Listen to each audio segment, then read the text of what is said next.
Students, welcome to our third year class of optimisation techniques. इसमें हम लोग पिछले टर्न पर बात किया था बेसिक फिजिबल सॉल्यूशन के बारे में, जिसमें degenerate solution, non degenerate solutions और बेसिक फिजिबल सॉल्यूशंस वर्कआउट करने के लिए हमने कुछ दो प्रॉब्लम्स करी थी। अब उससे आगे कुछ डेफिनेशंस हैं जो इस चैप्टर में बहुत इंपॉर्टेंट है, उसके बारे में अपन बात कर लेते हैं कि वो क्या है। तो पहली डेफिनेशन जो है बिंदु समुच्चय की है। पहले कॉन्वेक्स सेट के बारे में बात करनी है, तो उससे पहले कुछ डेफिनेशंस हैं, तो उन डेफिनेशंस को करके उसके बाद कॉन्वेक्स सेट पे अपन लोग आएंगे। तो पहला जो है पॉइंट सेट, बिंदु समुच्चय की जो डेफिनेशन है वो इस तरीके से है। देखें क्या है कि किसी यूक्लिडियन स्पेस, यूक्लिडीय समष्टि En के कुछ बिंदुओं या सदिशों का समुच्चय उस समष्टि का बिंदु समुच्चय कहलाता है। उस समष्टि का बिंदु समुच्चय कहलाता है। तो सबसे पहले तो अपन बात करेंगे साहब यूक्लिडियन स्पेस क्या है। यूक्लिडियन स्पेस जैसे कि यहाँ पे En से डिनोट कर रहा है, तो En जो है कुछ वेक्टर्स का एक स्पेस है। और वो वेक्टर्स कैसे हो सकते हैं, जैसे एक तो ये वाला जिसको बोलते हैं कि ordered pair of two vectors, two tuples. तो इधर क्या है, पहले x1 है और फिर क्या है साहब y1 है, इस तरीके का। तो इस तरीके के सारे एलिमेंट भरते चले जाओ इसमें। कैसे, x1 y1, x2 y2, x3 y3 up to so on xn yn तक।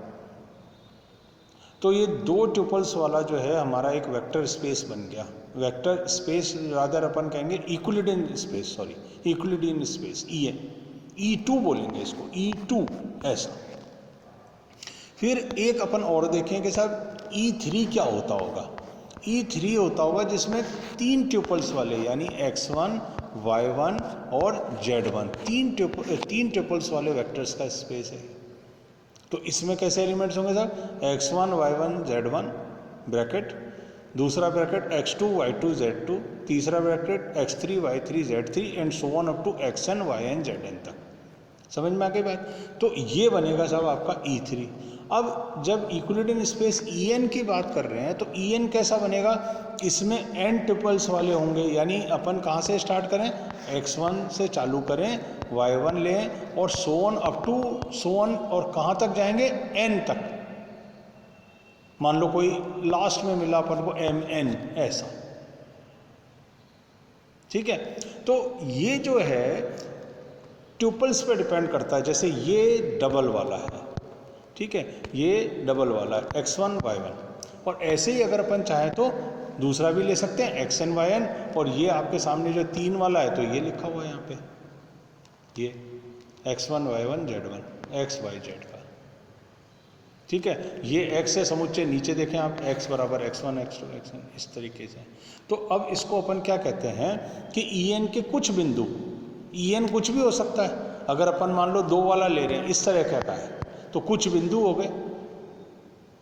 तो उसमें से अपन ने ये इसके अंदर काफ़ी सारे जो है पॉइंट्स हैं, तो इनमें से कुछ पॉइंट्स अगर निकाल लें तो उस समष्टि का बिंदु समुच्चय कहलाता है। ये पॉइंट्स हैं पूरे, ये पॉइंट्स हैं।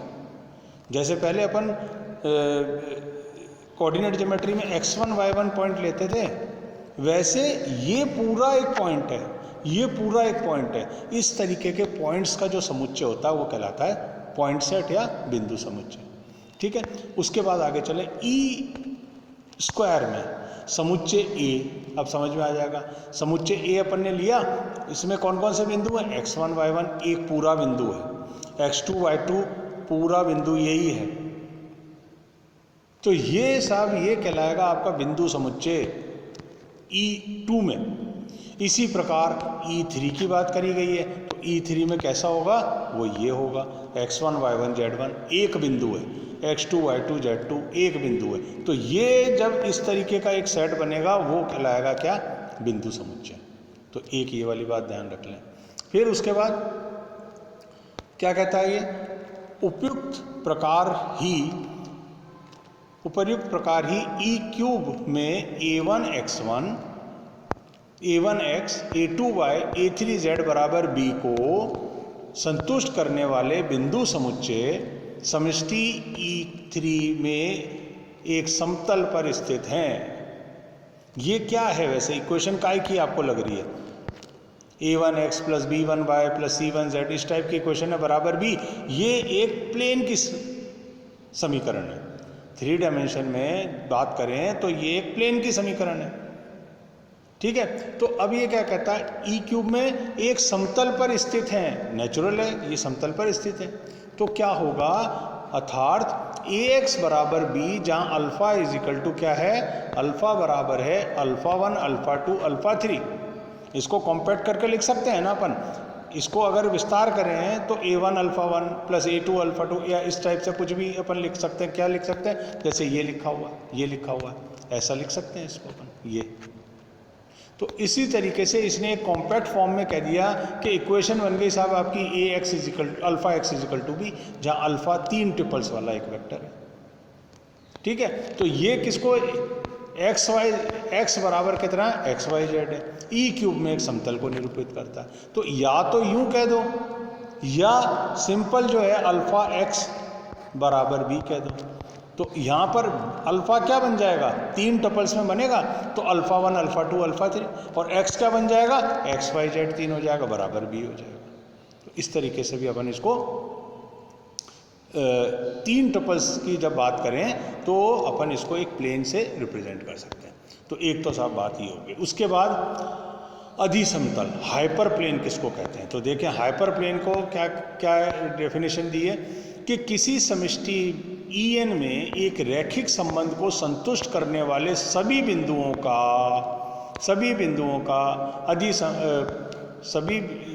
का जो बिंदु समुच्चय अधिसमतल को परिभाषित करता है। सभी बिंदुओं का समुच्चय एक अधिसमतल को परिभाषित करता है। तो इसका मतलब क्या हुआ साहब, En तो आपने क्या ले ली, इक्विलिडियन स्पेस, जिसमें n ट्यूपल्स वाले वेक्टर हैं। देखें जैसे ये ई स्क्वायर था तो 2 थे, ई क्यूब था तो 3 थे, और जब En होगा तो n होंगे। तो किसी समष्टि En में एक रैखिक संबंध को संतुष्ट करने वाले सभी बिंदु, एक कोई भी रैखिक संबंध हो, कौन सा, जैसे यहाँ लेंगे ax बराबर z, तो इनको संतुष्ट करने वाले क्या, सभी बिंदु समुच्चय, संतुष्ट करने वाले सभी बिंदुओं का समुच्चय अधिसमतल को परिभाषित करता है। ये क्या बन जाता है, हाइपर प्लेन। यानी एक लीनियर संबंध को संतुष्ट करने वाले बिंदु, सिंपल बात है, एक लीनियर इक्वेशन को संतुष्ट करने वाले सभी बिंदुओं का जो समुच्चय होता है वो हाइपर प्लेन कहलाता है। अर्थात ये नीचे फिर कहा है बिंदु समुच्चय x बराबर x1 x2 xn, जो रैखिक संबंध किसको, इसको a1 x1 a2 x2 an xn is equal to z, ये पढ़ा, ये z पढ़ा यहाँ पे, ये रहा z। सभी ai शून्य नहीं होने चाहिए। सभी ai शून्य हो गए तो ये संबंध वैसे ही जीरो हो जाएगा ना, फिर इसमें करने की क्या जरूरत पड़ी। सारे ही अगर इसको जीरो रख दिया तो संबंध वैसे ही जीरो। तो सभी जीरो नहीं होने चाहिए, शून्य नहीं है, या ax बराबर z, कॉम्पैक्ट फॉर्म में क्या बोल दिया अपन ने इसको, इक्वेशन को, ax बराबर z, जहां a बराबर क्या होना चाहिए, a1 a2 so on up to an को संतुष्ट करता है, तो यह हाइपर प्लेन बन जाता है। यानी आप अगर इसको बिल्कुल कॉम्पैक्ट फॉर्म में डेफिनेशन याद रखना चाहें तो आप यूं याद रख सकते हैं कि समष्टि En में एक रैखिक संबंध, एक समष्टि En, उसमें कोई भी लीनियर इक्वेशन है, उसको संतुष्ट करने वाले जो बिंदुओं का समुच्चय वो हाइपर प्लेन होता है। बस बात खत्म। इतना सा आप ध्यान रखें, ये डेफिनेशन हो गई, ठीक है। अब साहब अपन चले आगे। तो आगे एक कुछ डेफिनेशंस के बारे में अपन और बात कर लेते हैं यहाँ पे। तो वो डेफिनेशन इस तरीके से, ये तो हाइपर प्लेन के बारे में समझा रखा है, अब इसको समझ लेना, यूनिट नॉर्मल अधिसमतल वगैरह क्या है ये सब। उसके बाद आ रहा है रेखा, परिभाषा क्या है, किसी समष्टि En में दो बिंदुओं x1 तथा x2, ये देखें किसी समष्टि En में दो बिंदुओं x1 तथा x2 जहाँ x1 नहीं बराबर है x2 के, ये और कंडीशन है कि x1 x2 बराबर नहीं होने चाहिए, और फिर को मिलाने वाली रेखा बिंदु समुच्चय से परिभाषित की जाती है, निम्न बिंदु समुच्चय से परिभाषित की जाती है। तो कोई रेखा की इक्वेशन अगर EN में लिखनी हो तो आप उसको ऐसे लिखोगे, x बराबर x सच डेट x बराबर lambda x1 1 minus lambda x2, जहाँ लैम्डा वास्तविक संख्या है। ये एक रेखा की इक्वेशन है यूक्लिडियन स्पेस EN में। तो क्या बनेगी, x बराबर lambda x1 plus 1 minus lambda x2, जहाँ लैम्डा एक वास्तविक संख्या, ये रेखा की इक्वेशन है। याद रख लें इसको, कोई दिक्कत नहीं है इसमें, सिंपल चीज है। सारे x वाले भर लो, इसके अंदर सेट है ये, कौन से भरो, जो इस इक्वेशन में फिट बैठते हो। x बराबर lambda x1 plus 1 minus lambda x2, वास्तविक संख्या है जहाँ लैम्डा, तो ये लाइन की इक्वेशन को परिभाषित करता है। फिर साहब आगे आ जाओ आप, अगला जो है वो है रेखाखंड। रेखाखंड क्या होता है साहब, किसी समष्टि EN में दो बिंदुओं x1 तथा x2 को मिलाने वाली रेखाखंड को निम्न बिंदु समुच्चय से परिभाषित किया जाता है। फिर ये निम्न बिंदु समुच्चय हो गए, कौन से हो गए, x, सारे x भर लो इस सेट में, कौन से वाले भर लो, जो x बराबर lambda x1 plus 1 minus lambda into x2 equation को सेटिस्फाई करते हैं। और अगली बात क्या है, लैम्डा की वैल्यू 1 और 0 के बीच में लाई करनी चाहिए। लैम्डा 0 भी जा सकता है, लैम्डा 1 भी जा सकता है, ठीक है, और नहीं तो लैम्डा को 0 और 1 के बीच में होना जरूरी है। फिर ये क्या कहता है, जहां ये ध्यान देने योग्य है, क्या ये प्रतिबंध से बिंदु x को x1 तथा x2 को मिलाने वाले रेखाखंड पर होने के लिए प्रतिबंधित करती है।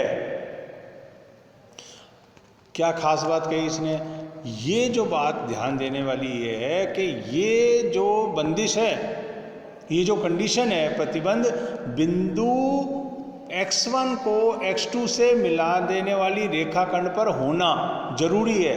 x1 और x2 एक ही रेखा पर हो।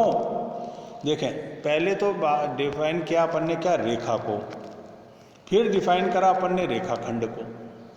तो रेखाखंड एक पर ही हो, कौन सा बिंदु, x1 और x2, उसके लिए क्या जरूरी है कि ये वाली कंडीशन जरूरी है, कौन सी,